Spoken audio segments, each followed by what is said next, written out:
లావణ్య పుస్తకాన్ని తన అనుభవంలోంచి ఆవిష్కరించిన తర్వాత నాకు ముందు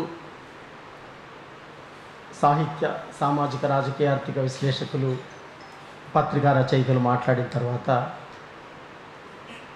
ఒక రకంగా పుస్తకం మీ అందరికీ చేరింది.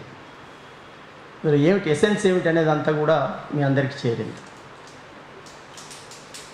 ఈ పుస్తకం వచ్చిన కొద్ది రోజుల్లోనే నేను చదివిన తెలుగులో వచ్చినప్పుడు.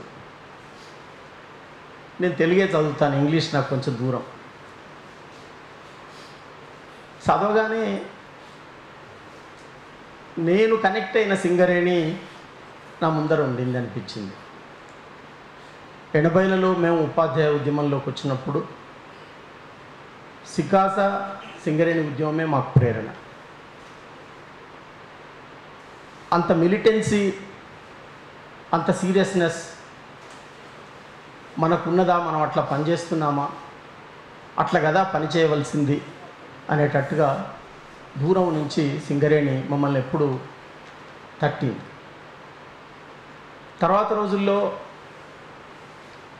అల్లం రాజయ్య రచనలు, తుమ్మెటి రఘుత్తం రెడ్డి, చంద్ రాసిన పుస్తకాలు చదివినప్పుడు, మరీ ముఖ్యంగా సైరన్ చూసినప్పుడు ఎవరు సింగరేణిలో కేంద్రీకృతమైన కార్మికులంతా కూడా ఎవరు వాళ్ళంతా కూడా ఎవరు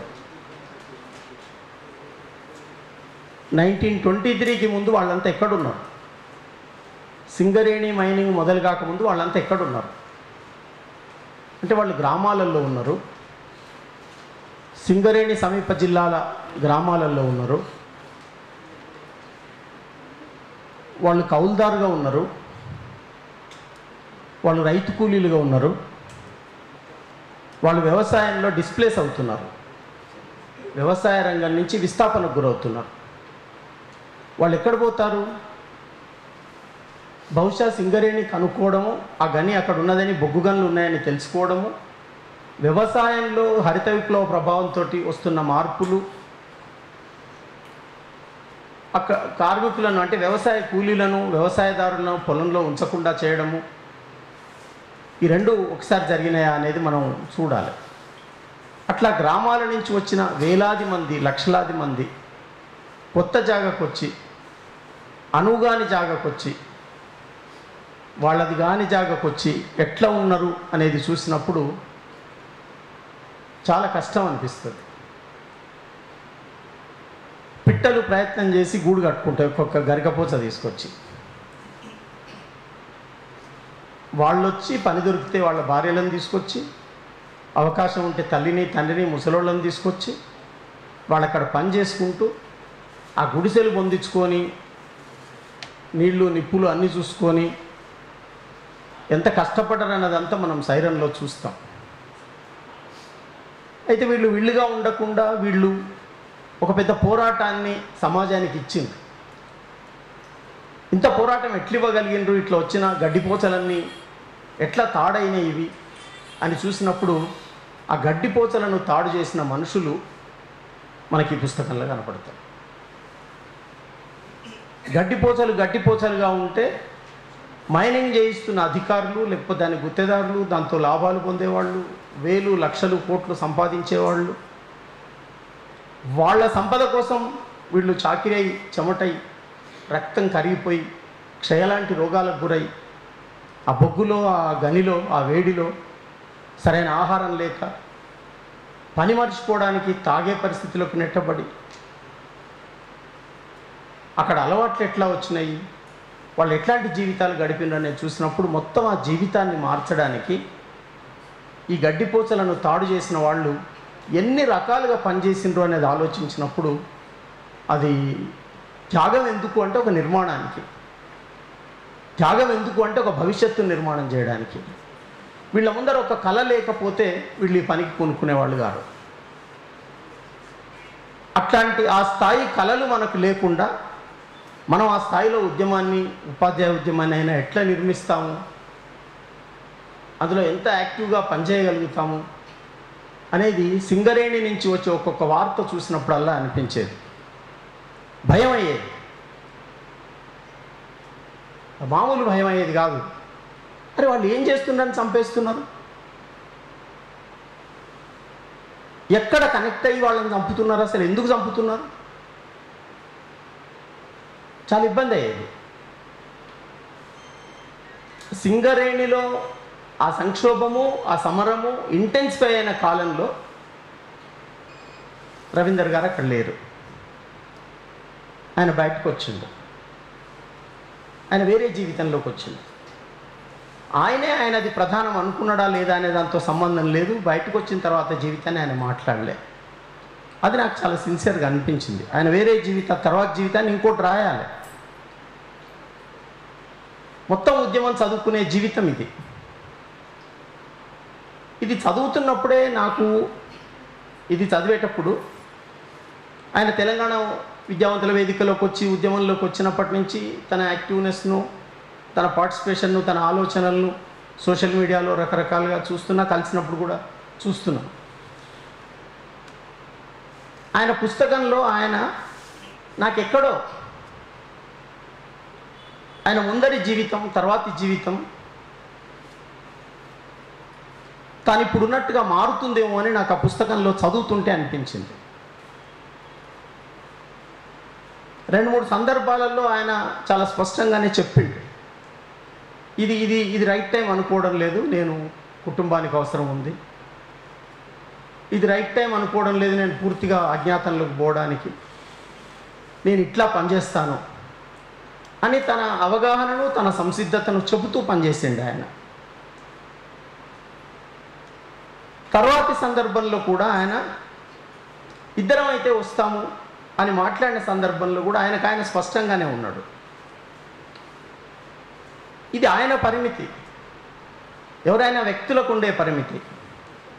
అయితే కొన్నిసార్లు ఉద్యమాలకు కూడా పరిమితులు ఉంటాయి కావచ్చు. మనం లిఫ్ట్లో ప్రయాణం చేయాలనేటప్పుడు ఇక్కడ ఎప్పుడు సుందర విజ్ఞాన కేంద్రం దగ్గర చేతగాని వాళ్ళందరూ, పెద్ద వయసు వచ్చిన వాళ్ళందరూ లిఫ్ట్లో పైకెక్కమంటుంటారు. వయసు వాళ్ళు కూడా వచ్చి ఎక్కడానికి చూస్తారు. మేము కొంచెం సీనియర్ సిటిజన్స్ అయిపోయినామని, మేము కొంచెం ముసలి అయినా మేము ముందు పోతామా అని అంటాం అక్కడ ఉన్న వాళ్ళతోటి. వాళ్ళు కూడా ఎక్కుతారు, పిల్లలు ఎక్కుతారు, మేము ఎక్కిపోతుంటాం అనమాట. లిఫ్ట్ 6వ మనిషి ఎక్కినాక లేదా 7వ మనిషి ఎక్కినాక అది లేవదు, పైకి కదలదు. అట్లాంటి లిమిటేషను అకామిడేట్ చేసుకోవడంలో ఉద్యమాలకు కూడా ఉంటుందేమో.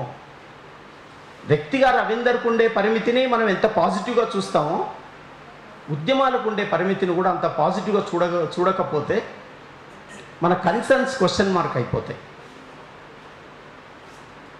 మన సంబంధాలు కొంత అసంబంధంగా మారుతాయి. ఈ పాయింట్ దగ్గర పెట్టుకొని దీని మీద సమీక్షలు రాసిన వాళ్ళు కూడా ఉన్నారు. దీంట్లోంచి లోపాలు మాత్రమే చూసిన వాళ్ళు ఉన్నారు.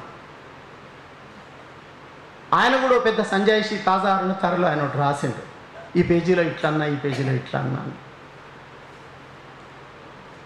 ఆ వైరుధ్యంలోకి కాకుండా మనం ఎంటర్ కావాల్సింది గడ్డిపోచలను తాడు చేయడానికి వీళ్ళు చేసిన త్యాగం ఏమిటి, ఉద్యమాలు చేసిన సాక్రిఫైస్ ఏమిటనేది ఒకటి చూడాలి ఈ పుస్తకంలో అని ఒక విషయం చెప్తున్నాను నేను. రెండోది ఏంటంటే, ఈ పుస్తకంలో చాలా క్రిటికల్గా ఒక సందర్భంలో ఉద్యమం స్వీయ విమర్శ కూర్చున్నది. ఏమేమి లోపాలు ఉద్యమంలో ఉన్నాయి, రకరకాల ఉత్సాహాలతోటి, రకరకాల ఉద్రేకాలతోటి, రకరకాల ఉద్వేగాలతోటి, రకరకాల ఆవేశాలతోటి, రకరకాల సబ్జెక్టివ్ పరిస్థితులతోటి అందరూ ఒకే లక్ష్యంతో ఒకే రకంగా వచ్చేవాళ్ళు ఉండరు, ఒకే పునాదుల నుంచి వచ్చిన వాళ్ళు ఉండరు, ఒకే అవగాహన నుంచి వచ్చిన వాళ్ళు ఉండరు. భిన్నమైన వ్యక్తులు ఒక లక్ష్యంలోకి కేంద్రీకృతమైంది. వాళ్ళు అంతే స్థాయిలో లక్ష్యానికి కన్ఫైన్ అవుతారా అనే ప్రశ్న వచ్చినప్పుడు రాలేదనే మనకు అర్థమవుతుంది. ఆ లోపాల గురించి 6 లోపాలను వాళ్ళు చూసి గుర్తించినప్పుడు దాంట్లో ఏమేమి అంశాలు డామినేట్ చేసినాయని మనం చూస్తే, ఈ 6 దశాబ్దాల ఉద్యమాన్ని లేదా 67 తర్వాతి ఉద్యమాన్ని మనం పరిశీలిస్తే ఇవాళ కనబడుతున్నటువంటి ప్రతికూల ప్రతిఫలనాలు ఏవైతే ఉన్నాయో అవన్నిటినీ ఉద్యమం గమనించింది. ఉద్యమం ఏ స్థాయిలో గమనించిందో మేము ఉద్యమానికే చెందిన వాళ్ళము మేము ఉద్యమ సానుభూతి పరులము లేదా మేమే ఉద్యమము అనుకున్న వాళ్ళు కూడా ఆ స్థాయిలో ఆ లోపాలను గుర్తించలేదు అనేది కూడా మనకు అర్థమవుతుంది. ఎందుకంటే నేను మొదటి నుంచి నా పరిమితులు తెలిసిన వాడిని. ఇంకొకరి పరిమితులను అర్థం చేసుకోవడానికి మనం ప్రయత్నం చేయడం తప్ప, నేనేమో 100 పరిమితులతో పనిచేస్తుంటాను, నీ దగ్గర 2 పరిమితులు కూడా సహించను అనే మెంటాలిటీ మనకు ఉండకూడదని నేను అనుకుంటున్నా. ఎవరికైనా ఉండకూడదు ఉద్యమాలను పరిశీలించే వాళ్ళకి. ఉద్యమాలు కూడా మన భ్రమలో పెరిగేవి కావు, ఒక్కొక్కడిగే ముందుకేస్తాయి. మనం ఇట్లా ఒక రాత్రి ఇక్కడ పడుకొని పొద్దున్న లేస్తే ఛత్తీస్గఢ్ అడవి ఉండదు, తయారు కాదు అడవి. అది వందల వేల సంవత్సరాల పరిణామం, ఆ ప్రతిఫలనం, ఆ ఫారెస్ట్, ఆ అడవి, ఈ భూమి మీద అడవి ఏదైనా. మనిషి కూడా శిశు దశ నుంచి పెరిగి వచ్చేదాకా వాళ్ళొక పరిణామం తీసుకొని ఒక ఫామ్ తీసుకుంటారు. అదొక ప్రాసెసే తప్ప సడన్ ఏది కాదు. ఆ ప్రాసెస్ అర్థం చేసుకోవడానికి మనకి ఈ పుస్తకం ఒక ఆసరా అవుతుంది. ఇది రికార్డు కాకపోతే, ఇది నమోదు కాకపోతే ఎట్లాంటి ప్రయత్నం ఈ చితుకులన్నింటినీ ఇక్కడ తీసుకొచ్చి పెట్టింది అనేది మనకు తెలియదు. అందరం మనుషులమే, జనన మరణాల మధ్య చాలా మెరుగైన జీవితం గడుపుతున్నాం అనుకునే వాళ్ళమే, మన జీవితంలోని విజయాలను 10 మందితో మాట్లాడే వాళ్ళమే. కానీ మనం ఏ కళలైతే కనీస జీవన సౌకర్యం కోసం ఏ కళలైతే కంటామో ఆ కళలు మన కోసం కన్న వాళ్ళ చరిత్ర ఇది. నేను నా కోసమే కళలు కన్నాను, కానీ ఆ ఉద్యమం కూడా నా కోసమే కలగన్నది. నన్ను నేను పొగుడుకుంటున్నాను, నన్ను నేను కీర్తించుకుంటున్నాను. ఉద్యమం తనకంతా వదిలేసేసి, తను మొత్తం వదిలేసి, ఇందాక లావణ్య కవిత చదివినట్టు తను మన కోసం అట్లా నిలబడ్డది. అట్లా నిలబడము మొన్న గొప్పనే అనిపించింది. అవునా, వాళ్ళు అన్నీ త్యాగం చేస్తున్నారని పాలకవర్గాల్లో కూడా మాట్లాడేవాళ్ళు. నిన్న మరికొంత మాట్లాడేవాళ్ళు. ఇవాళ అట్లా నిలబడాన్ని సహించే పరిస్థితి లేదు. ఈ ప్రాసెస్ కూడా అవతల సైడ్ నుంచి రూపొందింది. అది ఇవాళ నేను రూపొందలే. మా కనకాచార్యని చంపిన తర్వాత, మమ్మల్ని కూడా చంపుతామని పోస్టర్లు అతికించిన తర్వాత మేము జానారెడ్డి గారిని కలిసినాం. జానారెడ్డి గారికి వాళ్ళ చర్చలను చాలా నిబద్ధంగా నడిపిన మనిషిగా పేరుంది, చాలా ఓపికగా నడిపిన పేరుంది. పరగోపాల్ సార్ కూడా జానారెడ్డి అవతల సైడ్ నుంచి చాలా బాగా హ్యాండిల్ చేసిండని అంటారు. సార్ ఉంటే నేను చెప్పేవాడిని ఆ మాట అంటారు సార్ చాలాసార్లు. ఆయన ఎంత మిలిటెంట్ రూలింగ్ క్లాస్ పర్సన్ అంటే, వెరీ సాఫ్ట్గా కనబడే మిలిటెంట్ రూలింగ్ క్లాస్ రిప్రజెంటేటివ్. ఆయన మాతో అన్నది ఏమిటంటే, అందరూ 100% మార్కులు వస్తాయండి, అన్ని కేసులు మేము విచారించి దోషులు ఎవరో చెప్పగలుగుతామా? అట్లా దోషి ఎవరో గుర్తుపట్టని కేసులలో కనకాచారి కేసు కూడా ఒకటేనే అని చెప్పింది. అప్పటికి పెద్ద టైం పట్టలే. ఆగస్టు, మేము కలిసింది బహుశా డిసెంబర్ ఆ ప్రాంతంలో. నవంబర్లో మా మునేప చనిపోయిన తర్వాత డిసెంబర్లో ఎట్లా జరుగుతున్నాయి, ఈ హత్యలు ఎట్లా జరుగుతున్నాయి చూడాలి కదా అంటే, ఇవి తేలవు, మా విచారణలలో తేలడం కష్టం, కొన్ని తెలుసుకోలేము మేము అన్నాడు ఆయన. మరి ఇది ఎట్లా జరుగుతున్నది అంటే ఆయన ఏమంటున్నాడంటే, ఆయన వేదాంతం చెప్తున్నాడు, కర్మ సిద్ధాంతం చెప్తున్నాడు. పోతాము, మా వాళ్ళు కూడా పోతారు, వాళ్ళు ఎదురవుతారు, వీళ్ళు ఎదురవుతారు, ఫైరింగ్ జరుగుతుంది, కొందరు చచ్చిపోతారు, కొందరు బతుకుతారు. అంటే మీరు సిద్ధపడే అట్లా పోవాలనే పద్ధతిగా సిద్ధపడి ఉండాలి తప్ప ఇవి భయాలు ఇదంతా ఏమిటని ఆయన మాట్లాడారు. అప్పుడు మా పక్కనే ఉన్న మా సహచర్యం ఏమన్నదంటే, మేము మీకు చెప్పడానికి వస్తే, మా పరిస్థితులు ఏమైనా బాగా చేస్తారేమో అని చెప్పడానికి వస్తే మీరు భయపెడుతున్నారు అన్నది. అంటే అంత మిలిటెంట్గా స్టాండ్ తీసుకొని పాలకవర్గాల ప్రతినిధులు మాట్లాడతారు. అట్లా మాట్లాడే వాళ్లను భయపెట్టిన స్థాయిలో జరిగిన ఉద్యమం ఇది. ఇండివిజువల్గా దే ఆర్ నథింగ్, వాళ్ళు ఉట్టిదే. కానీ ఒక వర్గంగా, పాలక వర్గంగా వాళ్ళు చాలా ఫోర్స్. మనము పీడిత వర్గంగా అంత ఫోర్స్ కావాలని ఈ ఉద్యమకారులు కలగన్నారు. కాకూడదని, వాళ్ళ ప్రేరణ ఉండకూడదని, వాళ్ళ ప్రభావం ఉండకూడదని, మనుషులెవరూ వీరులు కాకూడదని జరుగుతున్న ఘర్షణ ఇవాళ వన్ సైడ్గా మారిపోయిన పరిస్థితి వచ్చింది. అట్లాంటి దశలో ఈరోజు ఒక బీభత్సమైనటువంటి హింసాకాండ జరుగుతున్నది.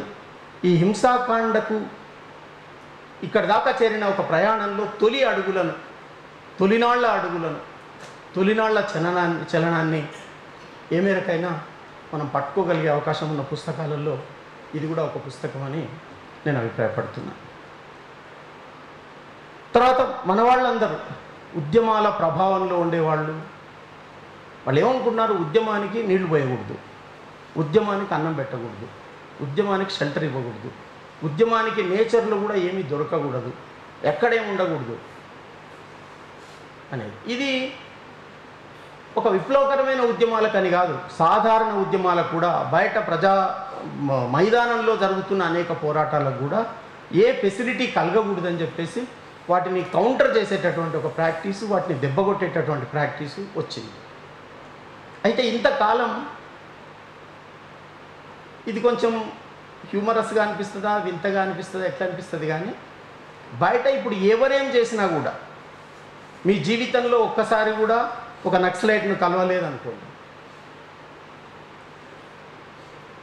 ఒక్కసారి కూడా ఎవరిని చూడలేదనుకోండి, మీరు ఒక సమస్య వచ్చి రోడ్డు మీదకి వస్తే ఇంతకాలం వాళ్ళు ఏం చేసిందంటే ఆ ఉద్యమానికి, వీళ్ళ పోరాటానికి మౌలికమైన ప్రశ్న అడుగుతున్నారు కనుక, సహజంగా కూడా అడుగుతారు మౌలికమైన ప్రశ్నలు ప్రజలు, చాలా సిద్ధాంతకారులే కానక్కర్లేదు, మామూలు ప్రజలు మౌలికమైన ప్రశ్నలు ముందర పెడతారు. ఆయన చంపితే పోతుందంటావా సార్ అని అడుగుతాడు ఒక ఆయన. ఆయన చదువుకోడు, అవును ఆడ 20 మంది చంపినావు, 27 మంది చంపిన, పోతుందా చంపితే, నిజంగానే పోతుందంటావా సార్ అని అడుగుతాడు. అంటే ఒక మౌలికమైన ప్రశ్న వాళ్ళు వేస్తారు. అట్లాంటి ప్రశ్న ఎవరన్నా మౌలికమైన ప్రశ్న వేస్తే వాడు నువ్వే, నువ్వు వాడే అని చెప్పి వీళ్ళ మీద రిప్రెషన్ పెడుతున్న పరిస్థితి ఉంది. వరంగల్లో, హైదరాబాద్లో, మహబూబ్నగర్లో ఎక్కడైనా కూడా జరిగింది. నీకు అన్ని పాడలవాట్లు లేకపోతే నువ్వు తప్పకుండా నక్సలైట్వే. నీ జీవితంలో నువ్వు ఒక్కరినన్నా అత్యాచారం చేయకపోతే నువ్వు నక్సలైట్వే. దోపిడీ అంటే నీకు పడదు, ఇది తప్పు అని నువ్వు ఆలోచిస్తున్నావు అంటే నువ్వు నక్సలైట్వే. అన్టచబిలిటీ నీకు ఇష్టం లేకపోతే, అన్టచబిలిటీ ఇష్టం ఉండాలి నీకు, కులం ఉండాలి, అంటరాంతనం ఉండాలి, హింస ఉండాలి, ఇవన్నీ ఉండాలి, ఇవి ఉండాలని నీ మనసు కోరుకోకపోతే నువ్వు నక్సలైట్వే అని మాట్లాడిన ఉదంతాలు మనం చూసినాం. ఇవాళ వ్యక్తుల్ని చంపగలరేమో కానీ ఏ చిన్న ఉద్యమమైనా వేసిన ప్రభావాన్ని చంపలేరు. పిట్ట ఆ గూటికి రాకపోవచ్చు కానీ పిట్టగూడు మనిషి మీద వేసే ప్రభావం అసాధారణమైనది, అది మామూలు ప్రభావం కాదు. నేను పిట్టగూడే ఎందుకు మాట్లాడుతున్నా అంటే, చిన్నప్పుడు నేను మా బావి దగ్గరికి పోయేవాడిని. ఒక పెద్ద చెట్టు లోపలికి వంగి ఉండేది ఆ నీళ్ళల్లోకి. ఆ చెట్టు కొమ్మకు పిట్టగూడు వేలాడుతుంది.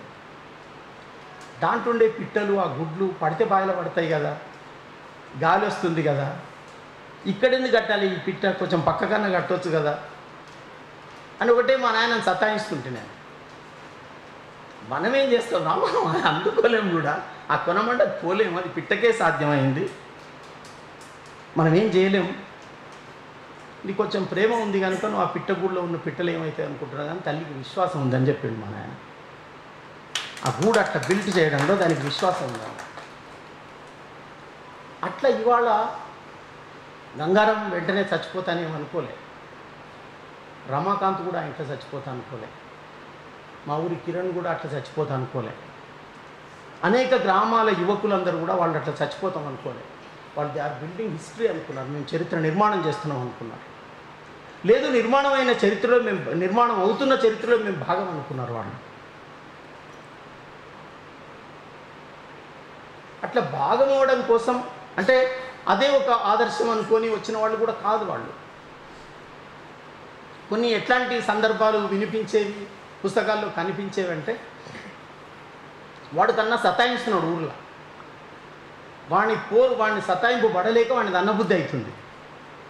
ఇక నేను అన్నల దగ్గర పోతేనే వీని మీద నేను పగ తీర్చుకునే అవకాశం ఉంటుందని పోయిన వాళ్ళు కూడా ఉన్నారు ఆ ఉద్యమాల్లోకి. వాళ్ళ ఆ తర్వాత రోజులలో ఈ మొత్తం జరుగుతున్న ఫ్రేమ్లో, ఈ అన్యాయంలో, ఈ దోపిడీలో వీడు పెద్ద లెక్కలకు వచ్చేటేడు కాదని వాడిని క్షమించి ఇంకా పెద్ద ఎత్తున పెద్ద ఉద్యమానికి నిర్మాణానికి పూనుకున్న మనుషులు ఉన్నారు. అంటే మనుషుల ఫార్మేషన్, పుట్టంగానే మనుషులం మనం, కానీ పుట్టంగానే మనుషులం కాం మనం. అనేక స్పీసీస్ లాగా ఒక ఆకారం మనం. సంఘ పరివారంలో చేరితే ఒక ఫార్మేషన్లో ఒక కంటెంట్లో తయారైపోతారు మనుషులు. ఏదైనా ఒక ప్రజా సంక్షేమం కోసం, ప్రజా భవిష్యత్తు కోసం, ఒక మార్పు కోసం భాగమైతే వాళ్ళు ఒక ఫార్మేషన్ తీసుకుంటారు. కనుక ఇవాళ అనేక ఫార్మేషన్స్, డిఫరెంట్ ఫార్మేషన్స్ చలనంలో ఉన్నప్పుడు ప్రధానమైన రెండు స్రవంతుల మధ్యన ఒక పెద్ద సంఘర్షణ జరుగుతున్నది. దీన్ని భావజాల సంఘర్షణగా అభివృద్ధి పరచడంలో ప్రాబ్లం అయిందేమో అనేది కూడా నాకు ఒకటి అనిపిస్తుంది. ఈ మొత్తం పుస్తకం చదువుతున్నప్పుడు అక్కడక్కడ రేఖగా వస్తుంది తప్ప ఒక భావజాల సంఘర్షణ కూడా మేము చేస్తున్నాము అనే చర్చ ఒక కార్యక్రమం తర్వాత మరో కార్యక్రమం, ఒక సభ తర్వాత మరొక సభ, ఒక క్యాంపెయిన్ తర్వాత మరో క్యాంపెయిన్, ఇదంతా కూడా ఫ్యూడలిజం మీద జరిగిన క్యాంపెయిన్, దోపిడీ మీద జరిగిన క్యాంపెయిన్గా ఉంది. కానీ భావజాలం మీద జరిగిన క్యాంపెయిన్గా ఉంటే వాళ్ళేమో భావజాల రంగంలో దృష్టి పెట్టింది. దోపిడీ ఉండని, దోపిడీ అవసరం, అది ఎన్ని రూపాలన్నా తీసుకొని, ఎంత పెరగనన్నా పెరగని, భావజాలం మాత్రం దోపిడీ అనుకూల భావజాలం ఉండాలని భావజాల రంగంలో పనిచేసిన సంఘ్ పరివార్ 100 years చేసుకుంటున్నది. దోపిడీ నిర్మూలన కోసం బయలుదేరిన కమ్యూనిస్టు ఉద్యమం కూడా 100 ఏళ్లలోకి వచ్చింది. ఇది చేసినంత త్యాగం, ఇది ఒడిపినంత నెత్తురు ఆ ఉద్యమానికి అవసరం లేదు. అయితే ఇవాళ విజయం ఏమిటి, అపజయం ఏమిటి అని చూసుకున్నప్పుడు నాకేమనిపిస్తుందంటే, ఇక్కడ దాకా జరిగిన ప్రయాణంలో పునాదిలో రవీందర్ లాంటి వాళ్ళు ఉన్నారు, వాళ్ళు ఇప్పుడు ఉన్నారు. చాలామంది కొంత పెద్ద వయస్సుతోటి, వయస్సు ప్రభావంతో, ఉద్యమ ప్రభావం కంటే వయసు ప్రభావం మనుషుల్ని కాస్త షేక్ చేస్తున్నది, నేను గమనిస్తున్నా. ఈ మొత్తం వినిమయ సంస్కృతి ప్రభావం మన మీద ఎట్లా పడ్డది, ఏం జరుగుతుంది అనేది మనం చూసినప్పుడు, మళ్ళీ ఇప్పుడు సింగరేణి కూడా 1,30,000 మంది 1,50,000 మందితో పనిచేసిన సింగరేణి 30,000 మందితో పనిచేస్తుంది కదా, మళ్ళీ ఒక 1,50,000 మందితో సింగరేణి పనిచేస్తుందా? అంటే చేయని అది హై టెక్నాలజీ. మరి వాళ్ళ గ్రామాల నుంచి డిస్ప్లేస్ అవుతున్న వాళ్ళు లేరా ఈ డెవలప్మెంట్ కోసం? ఇప్పుడు డిస్ప్లేస్మెంట్ పెరిగింది, సింగరేణి నాటికంటే డిస్ప్లేస్మెంట్ పెరిగింది. మహబూబ్నగర్ మైగ్రేషన్ మొదటి రోజుల కంటే డిస్ప్లేస్మెంట్ పెరిగింది ఒక రకంగా. ఒక పోలేపల్లి సెజ్ కావచ్చు, ఫార్మా సిటీలు కావచ్చు, లేకపోతే ఇంకేదైనా ఏది చేస్తున్నా రోడ్ వైడనింగ్ కావచ్చు, ఇది ఈ డెవలప్మెంట్ పేరుతో కనపడుతున్నాయని చేసిన డిస్ప్లేస్మెంట్ అసాధారణమైన డిస్ప్లేస్మెంట్. ఆ డిస్ప్లేస్మెంట్ వల్ల మరి ఏ రంగం డిస్ప్లేస్ అవుతుందంటే మేజర్గా వ్యవసాయ రంగమే డిస్ప్లేస్ అవుతుంది. శంషాబాద్ ఎయిర్పోర్ట్ తీసుకున్నా, ఏది తీసుకున్నా కూడా వీళ్ళందరూ ఎక్కడున్నారు అని చూస్తే వాళ్ళు అమెజాన్లో ఉన్నారు, గిగ్ వర్కర్లుగా ఉన్నారు, కనీస విషయాలు అడిగేటట్టుగా ఉన్నారు. కానీ ఒక సికాస లాంటి ఉద్యమాన్ని నిర్మించగలిగే స్థితిలో ఉన్నారా? ఉండాలని ఉన్నా ఉండగలిగే అవకాశాలు ఉన్నాయా వాళ్లకు? మనం కోరి ఆ టెక్నాలజీలో నేను ఇక్కడ రావాలంటే ఆ టెక్నాలజీని ఉపయోగించి ఓ గూగుల్లో పెట్టుకొని, నా లొకేషన్ పెట్టుకొని, నేను ఈ లొకేషన్ పెట్టుకొని నేను ప్రయాణం చేస్తున్నాను నేను. కనుక ఉద్యమాలకు ఉండొద్దు లొకేషన్, దోపిడీకి మాత్రమే లొకేషన్ ఉండే దశకు ఇవాళ ఈ సమాజం చేరింది. ఈ దశను ఎట్లా ఎదుర్కొంటామనేది ఇది అస్పష్టంగా ఉందని కొందరు అంటున్నారు, కానీ నా వరకు నేనైతే స్పష్టంగానే ఉందనుకుంటున్నా. This is very clear.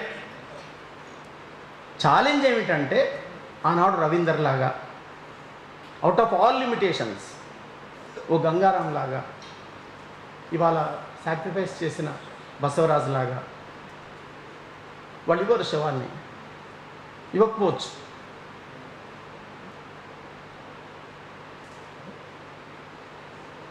అట్లయితే కూడా మనం ఏమిటి అనే ప్రశ్న వేసుకొని ఈ మారిన మొత్తం సిచ్యువేషన్స్లోంచి మళ్ళీ ఉద్యమాలు నిర్మాణం అవుతాయనే ఒక ఆశ కలగడానికి అవసరమైన పునాదిని ఈ దాదాపు 4.5 దశాబ్దాల ఉద్యమం ఇచ్చింది.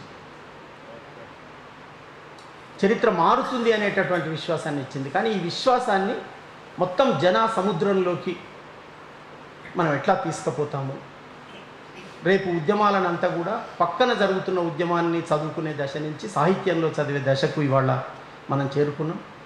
కనుక ఈ బొగ్గురవ్వల లాంటి పుస్తకాలు, ఒక సింగరేణి నుంచి వచ్చిన సాహిత్యం, ఇందాక అందరు సాహిత్యం గురించి అది ఎట్లా వచ్చిందని మాట్లాడితే, మన దగ్గర అయితే తెలుగు నేల మీద సింగరేణి నుంచి వచ్చినంత సాహిత్యం ఇంకో ఉద్యమ స్థలం నుంచి రాలేదు, రావాల్సినంత కూడా రాలేదు. మహబూబ్ నగర్ నుంచి, అనంతపురం నుంచి, మొత్తం రాయలసీమ నుంచి రాలేదు. కానీ ప్రపంచంలో విప్లవోద్యమాల మీద వచ్చిన సాహిత్యం ఏ స్థాయిలో ఉందో 67 తర్వాత 70ల తర్వాత తెలుగు నేల నుంచి వచ్చిన సాహిత్యం కూడా ఆ స్థాయిలో ఉంది.